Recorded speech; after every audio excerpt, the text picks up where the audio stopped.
నమస్కారం ఘంటారావానికి స్వాగతం. ముందుగా ప్రధాన అంశాలు. యూరియా తరలిపోకుండా కట్టడి చేయాలన్న సీఎం. ధరలు పెంచి అమ్మిన వారిపై కఠిన చర్యలకు ఆదేశం.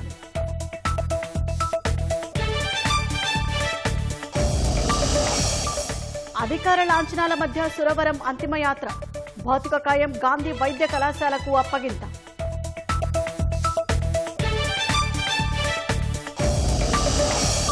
హైదరాబాద్ లో భార్యను దారుణంగా హత్య చేసిన భర్త.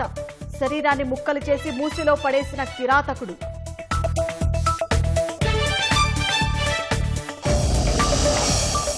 రంగారెడ్డి జిల్లాలో ప్రియుడితో కలిసి భర్తను చంపిన భార్య. మద్యం మత్తులో ఎక్కడికో వెళ్లిపోయాడంటూ సమాధానం.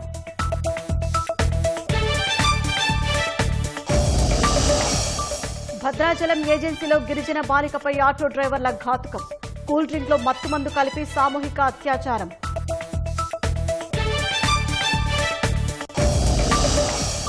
చట్టసభలో నిబంధనల ప్రకారం నడవాలన్న అమిత్ షా. అన్ని పక్షాలకు అవకాశాలు కల్పించాలని స్పీకర్లకు విజ్ఞప్తి.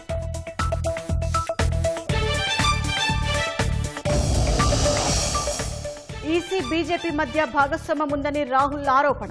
పేదల ఓట్ల చోరీ ప్రధాని కోరుకుంటున్నారని విమర్శ.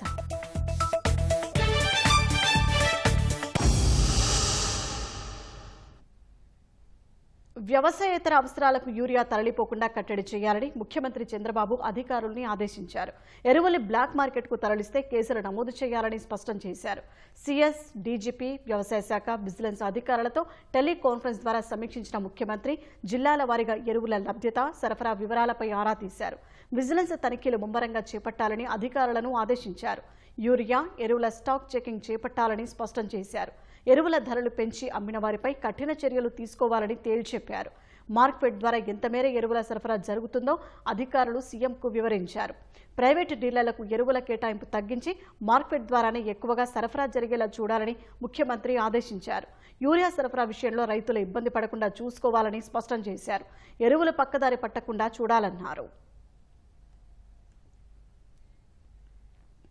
కూటమి ప్రభుత్వంలో భాగస్వామిగా ఉన్న జనసేన ఏడాదిలో సాధించిన విజయాలు, భవిష్యత్తులో చేయాల్సిన కార్యక్రమాలపై పార్టీ శ్రేణులకు దిశానిర్దేశం చేసేందుకు సిద్ధమైంది. ఈ మేరకు విశాఖలో ఈ నెల 30న నిర్వహించిన సభలో పార్టీ శ్రేణులకు దిశానిర్దేశం చేస్తామని జనసేన పీఏసీ చైర్మన్ మంత్రి నాదెండ్ల మనోహర్ తెలిపారు. సేనతో సేనాని కార్యక్రమ పోస్టర్ను విశాఖలో జనసేన ఎమ్మెల్యేలతో కలిసి మంత్రి విడుదల చేశారు. విశాఖ సభకు చేస్తున్న ఏర్పాట్లను ఆయన పరిశీలించారు. జనసేన అధినేత పవన్ కళ్యాణ్ 3 రోజులు విశాఖలోనే ఉంటారన్న నాదెండ్ల కార్యకర్తలు, నేతలతో నేరుగా మాట్లాడతారని తెలిపారు. ఈ నెల 28న జనసేన లెజిస్లేటివ్ పార్టీ సమావేశం, మధ్యాహ్నం రాష్ట్ర కార్యవర్గ సమావేశం ఉంటుందన్నారు. 29న పార్లమెంట్ నియోజకవర్గాల వారి చర్చలు ఉంటాయన్నారు. 30న జరిగే జనసేన మహాసభలో పవన్ కళ్యాణ్ పాల్గొని ప్రసంగిస్తారని మంత్రి నాదెండ్ల మనోహర్ వివరించారు. జరగబోయే కార్యకర్తల సమావేశమే కాకుండా విశాఖపట్నంలో 3 రోజులు ఒక విస్తృత స్థాయి సమావేశం ఏర్పాటు చేయాలని మా పార్టీ అధ్యక్షులు పవన్ కళ్యాణ్ గారు నిర్ణయించారు. 28వ తారీఖున ఉదయం 9 గంటలకు జనసేన పార్టీ లెజిస్లేచర్ విభాగం సభ్యులతోటి మా పార్టీ అధ్యక్షులు పవన్ కళ్యాణ్ గారు సమావేశం ఏర్పాటు చేసుకుంటాం వైఎంసీఏ ప్రాంగణంలో. ఆ కార్యక్రమం పూర్తయిన తర్వాత జనసేన పార్టీ రాష్ట్ర కార్యవర్గాన్ని ఆహ్వానించి పవన్ కళ్యాణ్ గారు చర్చిస్తారు. 29వ తారీఖున రాష్ట్రంలో ఉన్న 25 పార్లమెంటరీ నియోజకవర్గాల నుంచి 10 నుంచి 15 మందిని ఆహ్వానితుల్ని పిలవమని సూచించడం జరిగింది. 30 తారీఖున ఇందిరాగాంధీ మున్సిపల్ స్టేడియం ప్రాంగణంలో సభ ఏర్పాటు చేయబోతున్నాం. గత సంవత్సరం నుంచి మేము అందించిన సుపరిపాలన, సంక్షేమం, సూపర్ 6 ద్వారా మేము అందించిన కార్యక్రమాలు ఎంతవరకు మేము చేయగలిగాం, మరింత మెరుగైన సేవలు చేయడానికి మేము ఏ కార్యక్రమాలు చేయాలి, క్షేత్రస్థాయిలో తీసుకెళ్లే విధంగా ఈ కార్యాచరణని మా పార్టీ అధ్యక్షులు పవన్ కళ్యాణ్ గారు ముందుకు తీసుకొచ్చారు. ఒక అద్భుతమైన టైటిల్ కూడా ఆయన డిసైడ్ చేసి చెప్పారు, సేనతోటి సేనాని. సిపిఐ సీనియర్ నేత, కమ్యూనిస్టు యోధుడు సురవరం సుధాకర్ రెడ్డి అంతిమయాత్ర అసురుడైనాల మధ్య ముగిసింది. హైదరాబాద్లోని మగ్దుం భవన్ వద్ద సురవరం భౌతిక కాయానికి పోలీసులు గౌరవవందనం సమర్పించారు. ఆ తర్వాత పార్థివ దేహాన్ని కుటుంబ సభ్యులు గాంధీ వైద్య కళాశాలకు అప్పగించారు. అంతకుముందు పలువురు ప్రముఖులు సురవరం భౌతిక కాయానికి నివాళులు అర్పించారు.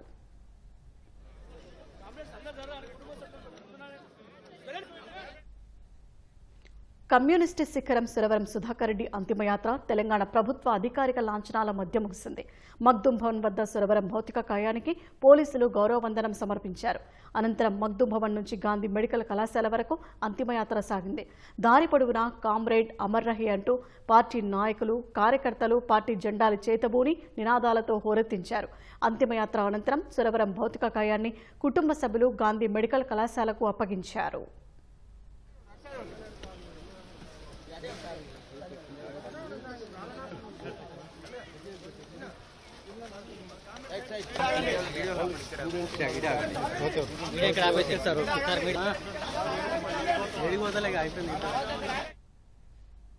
అంతకుముందు అనారోగ్యంతో కేర్ ఆసుపత్రిలో శనివారం తుది శ్వాస విడిచిన సుధాకర్ రెడ్డి పార్థివ దేహాన్ని ప్రజల సందర్శనార్థం కేర్ ఆసుపత్రి నుంచి హిమాయత్ నగర్లోని మగ్దుం భవన్లో ఉంచారు. పలువురు ప్రముఖులు, కమ్యూనిస్టు దిగ్గజం సురవరానికి నివాళులు అర్పించారు. సురవరం పార్థివ దేహానికి నివాళులు అర్పించిన తెలంగాణ సీఎం రేవంత్ రెడ్డి పేదలు, బహుజనుల కోసం పోరాడిన గొప్ప నేత అని కొనియాడారు. సీఎం చంద్రబాబు సురవరం పార్థివ దేహానికి పుష్పాంజలి ఘటించారు. ప్రజాస్వామ్య పరిరక్షణ ఉద్యమాల్లో కలిసి పోరాటాలు చేశామని ఆయన గుర్తు చేశారు.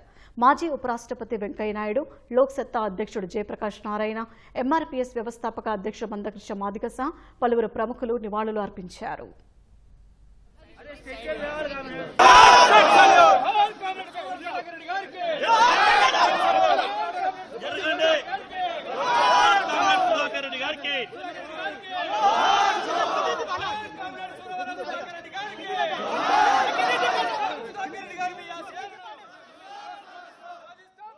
సుధాకర్ రెడ్డి గారితో నాకు సుదీర్ఘ రాజకీయ సంబంధాలు గాని కలిసి పోరాటాలు చేశాం. అనేక ఉద్యమాలు ప్రజాహితం కోసం పనిచేశారు. అనేక సందర్భాల్లో ఆయనతో కలిసి మేము పోరాడాం. అలయన్స్ లో కూడా ఆయన ఎమ్మెల్యేగా పోటీ చేసి గెలవడం, ఎంపీగా పోటీ చేసి 2 సార్లు గెలవడం, ఇవన్నీ కూడా సుదీర్ఘ అనుబంధం ఉంది. ఢిల్లీలో కూడా అనేక ప్రభుత్వాలు ఏర్పాటు చేసినప్పుడు గాని, అదే మరి ప్రజాస్వామ్యం పరిరక్షణ కోసం పోరాట ఉద్యమంలో గాని అనేక సందర్భాల్లో కలిసి పోరాడాం. అన్నింటికంటే ముఖ్యంగా నేనంటే ప్రత్యేకంగా అభిమానంగా ఉండేవాడు. నా జీవితంలో ఎప్పుడూ మర్చిపోలేను. ఒకటి, పార్టీ కలిసి పనిచేయడం ఒక ఎత్తు అయితే, వ్యక్తిగతంగా ఎప్పుడూ నేను చేసే పనులను అభినందిస్తూ ఇంకా బాగా చేయాలని ఎప్పటికప్పుడు నన్ను ప్రోత్సహించేవారు. అలాంటి మంచి మిత్రుడు, శ్రేయోభిలాషి ఈ రోజు ఇటీవల కాలంలో సుస్థి కావడం, అనారోగ్యం ఆయనకు లేనిపోని సమస్యలు క్రియేట్ చేయడం, కొంత సఫర్ అయ్యారు. ఏదేమైనా ఆయన ఒక గ్రేట్ లెగసీని మన ముందు వదిలిపెట్టి వెళ్లారు. అలాంటి ఒక మంచి వ్యక్తి కోల్పోయిన దాని పట్ల నా ప్రగాఢ సానుభూతి తెలియజేసుకుంటూ, ఆయన ఈరోజు చనిపోవడం సిపిఐకి ఎంతైతే నష్టమో సమాజానికి కూడా అంతే నష్టం. ప్రత్యేకంగా దేశానికి, మన రాష్ట్రానికి కూడా తీవ్ర నష్టం. ఈ రోజు సుధాకర్ రెడ్డి గారు మన దగ్గర లేకపోయినా ఆయన వదిలిపెట్టిన లెగసీ అనేది శాశ్వతంగా ఉంటుంది. వారి కుటుంబ సభ్యులకి ప్రగాఢ సానుభూతి తెలియజేస్తూ ఆయన ఆత్మకు శాంతి కలగాలని భగవంతుని మనస్ఫూర్తిగా ప్రార్థిస్తున్నాను. సురవరం భౌతిక కాయాన్ని అధికారిక లాంఛనాలతో గాంధీ ఆసుపత్రికి దానం చేశారు.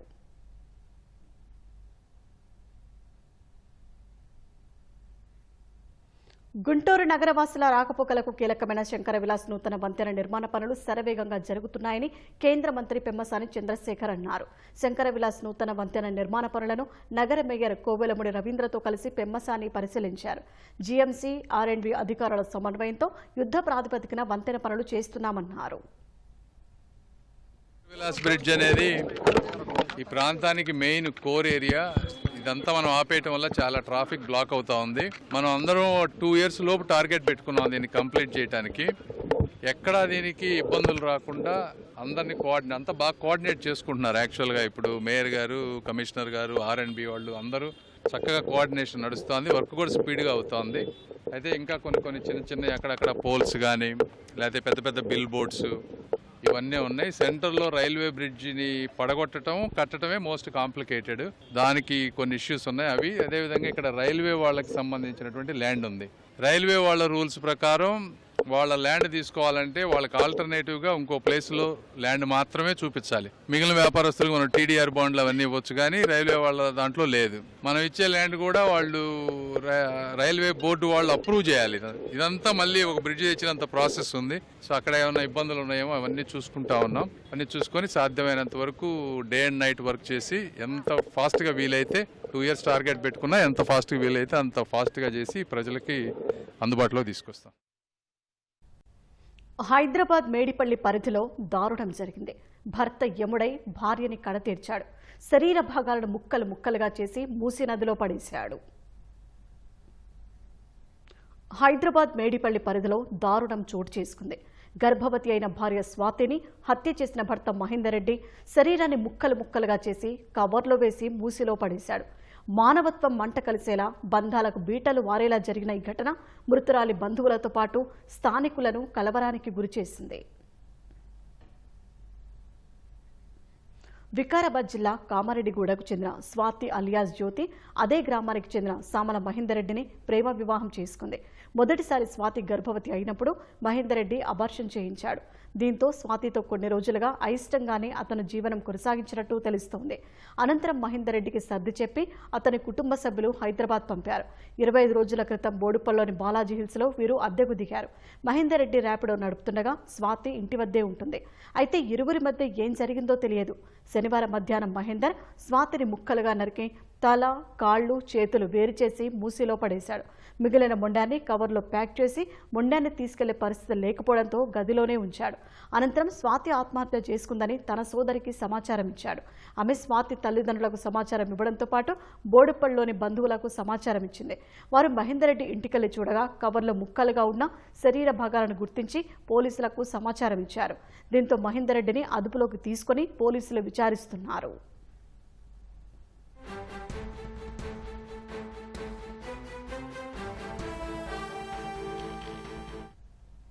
మేడిపల్లిలో జరిగిన దారుణ ఘటన పక్కా ప్రణాళిక ప్రకారం నిందితుడు చేశాడని డీసీపీ పద్మజ తెలిపారు.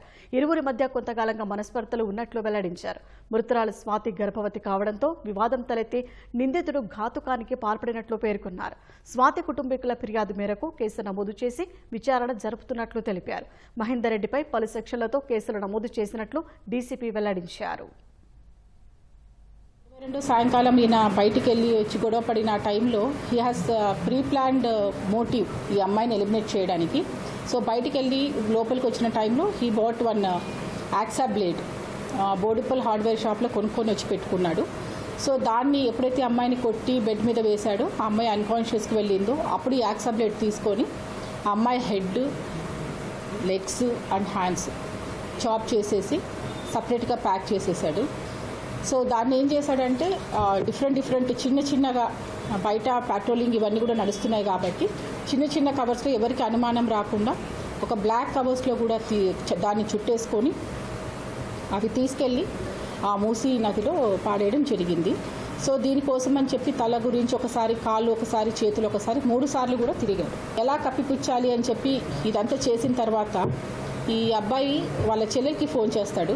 ఫోన్ చేస్తే ఆ అమ్మాయికి కొంచెం డౌట్ వస్తుంది. ఇద్దరు ఎప్పుడు గొడవ పడుతుంటారు కాబట్టి వాళ్ళ చెల్లెలు చంద్రకళ వాళ్ళ మేనబావైన గోవర్ధన్ రెడ్డి అనే అతను ఇక్కడ దిల్సుఖ్ నగర్లో ఉంటారు. సో ఇట్లా ఏదో చెప్తున్నాడు, వాళ్ళకి గొడవ అయింది, మిస్ అయ్యింది అని చెప్పి చెప్తున్నాడు, ఒకసారి వెళ్ళి చూడమని చెప్తే ఆ అబ్బాయికి ఫోన్ చేసి ఇక్కడ బయట వచ్చి కలుస్తాడు. కలిసి అప్పుడు కూడా అతను అమ్మాయి మిస్ అయిందనే చెప్తే ఈ గోవర్ధన్ రెడ్డి ఉప్పల్ పోలీస్ స్టేషన్ తీసుకొచ్చి అప్పచెప్తారు. సో అక్కడ పోలీస్ వారు ఇది బాలాజీ హిల్స్ అంటే మేడిపల్లికి వస్తుందని చెప్తే మళ్ళీ ఇక్కడికి తీసుకొచ్చి అప్పచెప్పడం జరిగింది. ఇక్కడ మనము కంప్లైంట్ రాసే క్రమంలో అతనితో మాట్లాడితే అప్పుడు he confess that he killed his wife and this is a case of brutal killing. తెలంగాణలోని రంగారెడ్డి జిల్లా అజీజ్ నగర్లో ఓ యువతి భర్తను హత్య చేసిన ఘటన ఆలస్యంగా వెలుగులోకి వచ్చింది. గ్రామానికి చెందిన రాజిరెడ్డి వ్యవసాయ క్షేత్రంలోని డైరీలో పనిచేసేందుకు బీహార్కు చెందిన రాకేష్ కుమార్ అతని భార్య పూడందేవి పవన్ని కూలీలుగా నియమించుకున్నాడు. ఈ నెల 21న రాజిరెడ్డి డైరీ ఫామ్కి వెళ్లగా రాకేష్ అతని భార్యతో పాటు మరొకరు కనిపించారు. ఎవరు అని అడగ్గా బంధువు అని చెప్పారు. మరుసటి రోజు రాకేష్ కనబడకపోవడంతో భార్య పూనంని అడగ్గా మద్యం తాగి గొడవ చేసి ఎక్కడికో వెళ్లినట్లు చెప్పింది. అదే రోజు సాయంత్రం పూనం, పవన్ కనిపించకపోవడంతో రాకేష్ను చంపి శవాన్ని బావి ఒడ్డున పడేసినట్లు వారిని తీసుకొచ్చిన ఏజెంట్ చెప్పారు. ఆ విషయాన్ని రాజిరెడ్డి పోలీసుల దృష్టికి తీసుకెళ్లగా కేసు నమోదు చేసి దర్యాప్తు చేస్తున్నారు.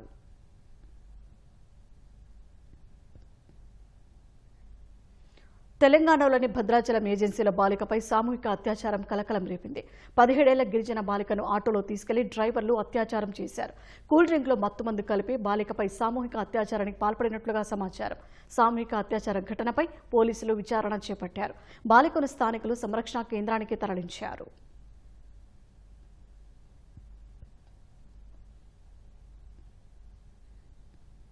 శ్రీకాకుళం జిల్లా గార మండలం అంపోలలో తీవ్ర విషాద ఘటన జరిగింది. ఆస్తుల గొడవలు తేలడం లేదని మనస్తాపం చెందిన కొల్లి అప్పారావు, లలిత దంపతులు ఆత్మహత్య చేసుకున్నారు. వీరితో పాటు కుమార్తె దేవి కూడా ఆత్మహత్యకు యత్నించింది. అపస్మారక స్థితిలో ఉన్న దేవిని స్థానికులు శ్రీకాకుళం జీజీహెచ్కు తరలించారు. ప్రస్తుతం యువతి కోలుకుంటోంది. ఆర్థిక సమస్యలతో పాటు కుటుంబ సభ్యులతో ఆస్తుల గొడవల వల్లే తమ తల్లిదండ్రులు బలవన్మరణానికి పాల్పడ్డారని కుమార్తె దేవి కన్నీటి పర్యంతమైంది. ఆసుపత్రిలో చికిత్స పొందుతున్న దేవిని ఎమ్మెల్యే గొండు శంకర్ పరామర్శించారు.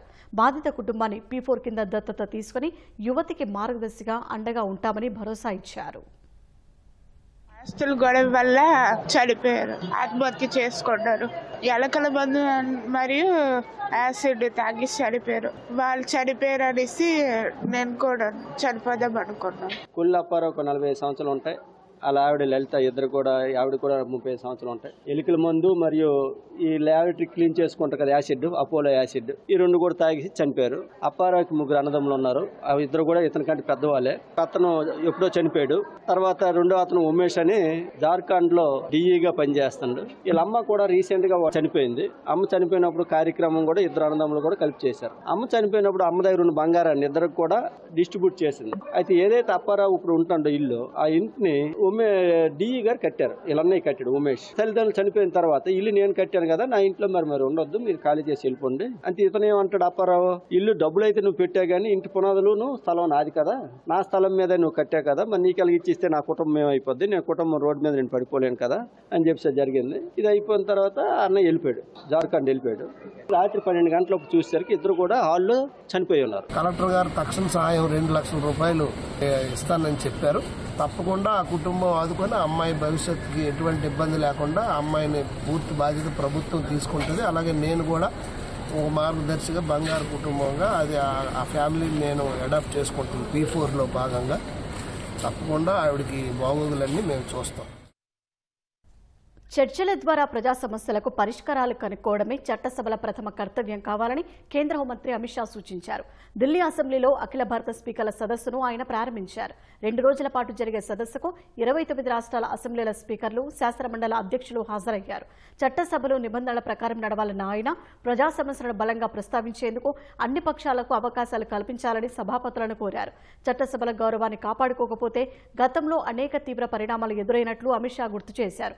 పార్టీల స్వార్థపూరిత రాజకీయాల కోసం చట్టసభలను అడ్డుకోవడం సరికాదని పరోక్షంగా విపక్షాలపై అమిత్ షా విమర్శలు గుప్పించారు. एक प्रकार से भारतीय विधायी कार्य प्रणाली के भीष्म पितामह विठल भाई पटेल के अध्यक्ष बनने के 100 साल के मौके पर हम सबके लिए भी मौका है कि अपनी अपनी असेंबली में हम सभापति के स्थान की गरिमा को बढ़ाने के लिए काम करें. हम एक निष्पक्ष मंच अपने अपने प्रदेश की जनता की आवाज के लिए रखें. एक निष्पक्ष बहस पक्ष और विपक्ष के द्वारा इसको हम सुनिश्चित करें और सदन की कार्यवाही विधानसभा के नियमों के अनुसार, लोकसभा राज्यसभा के नियमों के अनुसार हो, इसके लिए हम आग्रही बने. क्योंकि विचार मंथन ही ये लोकतंत्र में जनता की समस्याओं के निवारण का सर्वश्रेष्ठ माध्यम है. ఓటరు జాబితా ప్రత్యేక సవరణ పేరిట బీహార్లో ఎన్డీఏ ప్రభుత్వం పేదల ఓట్ల చోరీకి పాల్పడుతోందని కాంగ్రెస్ అగ్రనేత రాహుల్ గాంధీ విమర్శించారు. ఓటరు అధికార యాత్రలో భాగంగా పూర్నియా జిల్లా ఆరాలో ఆర్జేడీ ముఖ్యనేత తేజస్వి యాదవ్తో కలిసి రాహుల్ గాంధీ బైక్ ర్యాలీ నిర్వహించారు. ఎన్నికల సంఘం సహకారంతో మోదీ ప్రభుత్వం ఓట్ల అక్రమాలకు పాల్పడుతోందని రాహుల్ గాంధీ ఆరోపించారు. దేశంలో ప్రభుత్వ రంగ సంస్థలను ప్రైవేటీకరించడం ద్వారా పేదలు, యువతకు ఉద్యోగ ఉపాధి అవకాశాలు లేకుండా చేస్తోందని విమర్శించారు. బీహార్లో ఓట్ల చోరీని ప్రతిపక్ష ఇండి కూటమి అడ్డుకొని తీరుతుందని రాహుల్ గాంధీ వ్యాఖ్యానించారు. ఓటరు జాబితా ప్రత్యేక సవరణ రాజ్యాంగ విరుద్ధమన్న రాహుల్ వచ్చే అసెంబ్లీ ఎన్నికల్లో ఎన్డీఏ కూటమికి ప్రజలు బుద్ధి చెప్పాలని కోరారు. मैंने कहा कि देखिए ये फर्जी वोटर है, अनुराग ठाकुर ने कहा ये फर्जी वोटर है. 5 मिनट के अंदर मुझसे एफिडेविट मांगा जाता है और आज तक अनुराग ठाकुर से कोई एफिडेविट नहीं मांगा गया. तो आपको क्लियरली पता है ये इलेक्शन कमीशन किसके साथ खड़ा है. अगर ये न्यूट्रल होते तो एकदम अनुराग ठाकुर को एफिडेविट जाता, कहते कि एफिडेविट दो. तो ये न्यूट्रल नहीं है. और जो हम कह रहे हैं बिहार में एसआईआर इंस्टीट्यूशनलाइज चोरी करने का तरीका है. लाखों वोटर के नाम कट गए, ऑपोजिशन शिकायत कर रही है मगर बीजेपी एक शिकायत नहीं कर रही, क्योंकि पार्टनरशिप है। इलेक्शन कमीशन, इलेक्शन कमिश्नर और बीजेपी के बीच में पार्टनरशिप है।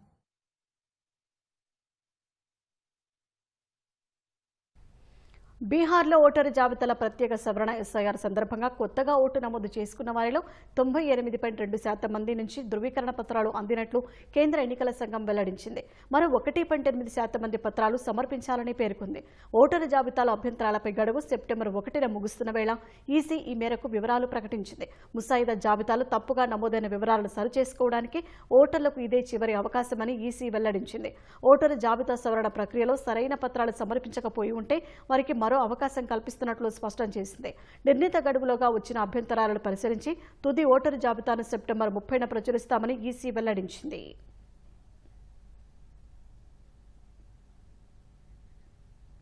నందమూరి బాలకృష్ణకు అరుదైన గౌరవం దక్కింది. భారతీయ సినిమా పరిశ్రమలో 50 ఏళ్ల ఘనమైన ప్రయాణం నేపథ్యంలో world book of records UK gold ఎడిషన్లో బాలకృష్ణకు చోటు దక్కింది. ఈ నెల 30న స్వయంగా world book of records CEO చేతుల మీదుగా జ్ఞాపికను హైదరాబాద్లో బాలకృష్ణకు అందించనున్నారు.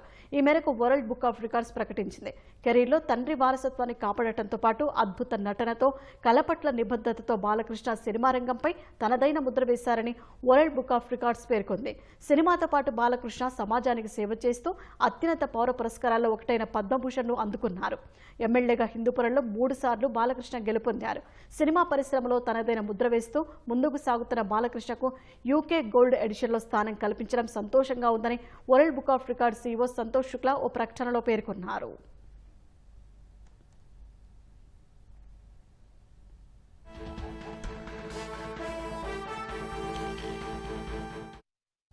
బాలయ్యకు వరల్డ్ బుక్ ఆఫ్ రికార్డ్స్లో చోటు దక్కడంపై ఆయన కుమార్తె నారా బ్రహ్మణి సంతోషం వ్యక్తం చేశారు.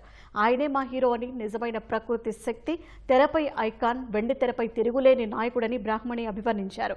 ఆయన అద్భుత ప్రయాణానికి ప్రపంచ గుర్తింపు వచ్చినందుకు గర్వంగా ఉందన్నారు. సినిమాలో 50 ఏళ్లు పూర్తి చేసుకున్న మావయ్యకు అభినందనలు అంటూ మంత్రి నారా లోకేష్ ట్వీట్ చేశారు. లండన్లోని world book of records golden ఎడిషన్లో స్థానం సంపాదించడం గర్వకారణమని ఆనందం వ్యక్తం చేశారు. బాలకృష్ణ అభిరుచి, క్రమశిక్షణ, కళ పట్ల ప్రేమ స్ఫూర్తిదాయకమని ప్రశంసించారు.